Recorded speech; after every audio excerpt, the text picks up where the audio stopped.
Welcome back to KitPlus TV. Now, efficiency and security of your data workflows on set have never been more important. We've come across a new product from Lesspain Software called Kyno.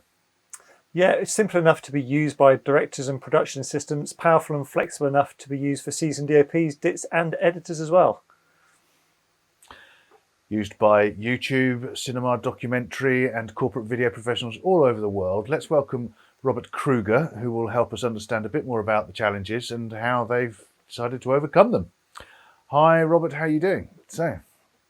I'm good. Please let's. Hi, Simon. Hi, Matt. Good. So, what sort of typical problems and challenges are people facing in today's video production workflows?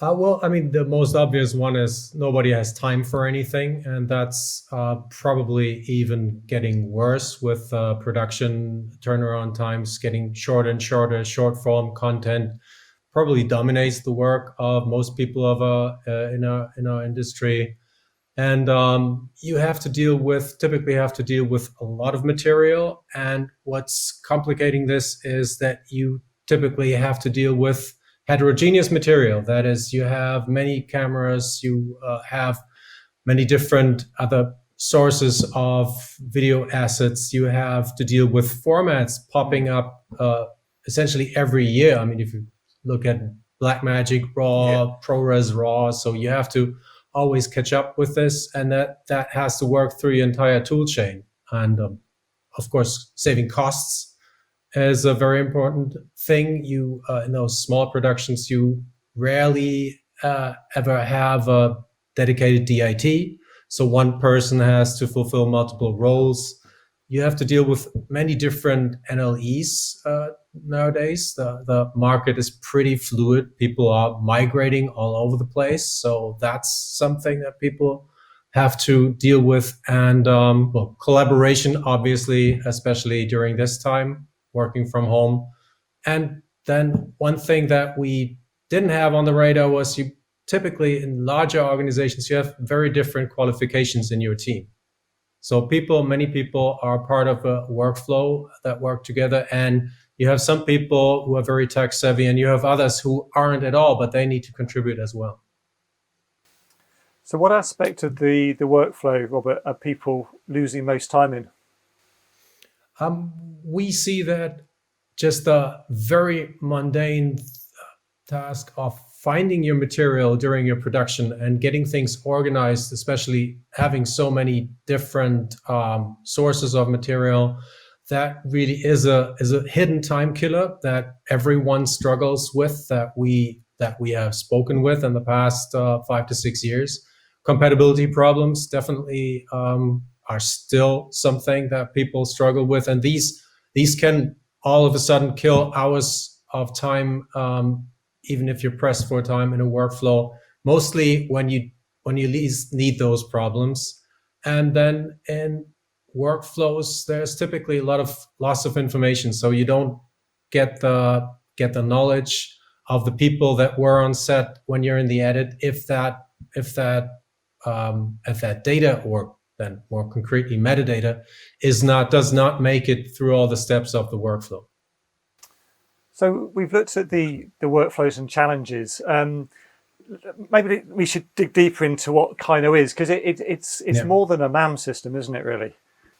Yeah, and people are usually scared by the term MAM because they associate it with a scary, hard to administer and hard to use tool.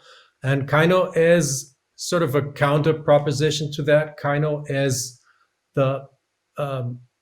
really the best lightweight media management solution for individuals and teams. So it does not appear like a database-driven product. It has more or less the appeal and feel of a media browser or a file browser that was created with all those workflows, production workflows, editorial workflows in mind. But then has all this additional power with field logging tools, transcoding tools, integration with all the relevant NLEs. There's Final Cut, Premiere Pro, Resolve, and Avid. And the big one of the starting points of Kyno was we observed in those workflows that people were using a wide array of tools, and they always had breaks in transitioning between those tools. And you use 5 or 3 different players for different cameras. They never agree on metadata formats. Then you have different NLEs. Then most people use for workflows use transcoding tools, and there may be field logging tools, and all the switching between the programs is really a productivity killer. And that's why we thought, why don't we just put all these tools in one interface that is so easy to use, because it uses the metaphors, the UI metaphors that are already well established, like a file browser, like a professional player that really looks like the player in your NLE with timecode support and all that. But you never have to change. You can do the operations that you need to do in the place where you are anyway. So you organize your things, you do field logging, but then you just right-click your entire rush and produce a whole set of proxies, for example, and all those proxies automatically have all your field logging data. Nothing is lost. So that's more or less the premise of Kyno, to support that process. And that what that led to is that it's now used by people in, I think last time I counted was 70 countries, ranging from really individuals. I mean, we are really 90% professional users, but still professional individual users, production companies, multimedia agencies of all sizes, and ranging up to the bigger players. Like, for example, ABC News was the first corporate customer that picked it up. We have people at Al Jazeera, Vice, many others that I'm not allowed to mention. So the range is quite impressive. And to not miss that, because we have spoken about on-set use and editing use. We do have a fair amount of customers who use it for their long-term media management as well, who don't want to invest in a tool that has a much higher price point, but still have their production NAS or SANs full of thousands or tens of thousands of video assets that they produced in the past 5 to 10 years.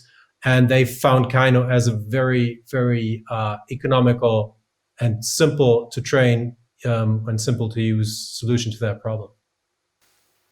Cool.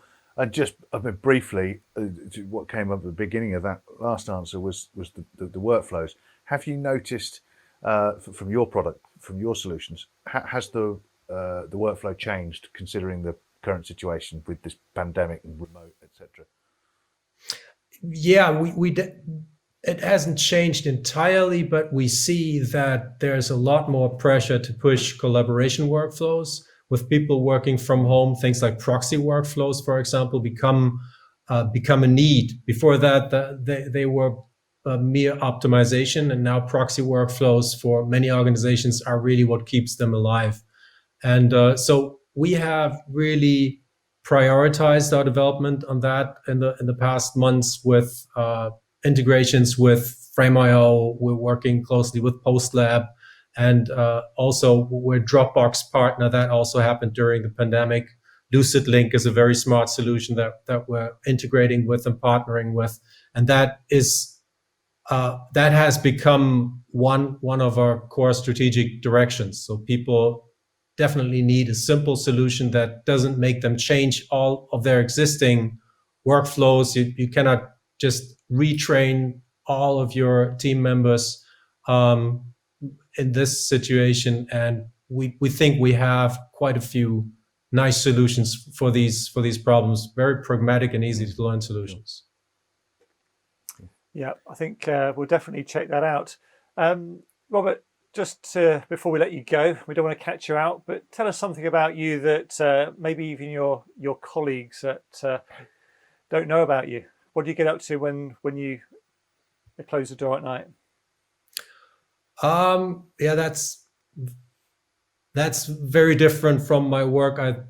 I'm a bit of a neuroscience and biology nut, so that's an area of interest that is not very typical for our industry. So I do read a lot in these areas and learn. I think it's a very relevant thing for basically everything in life. So I keep getting amazed by getting a better understanding of how people work.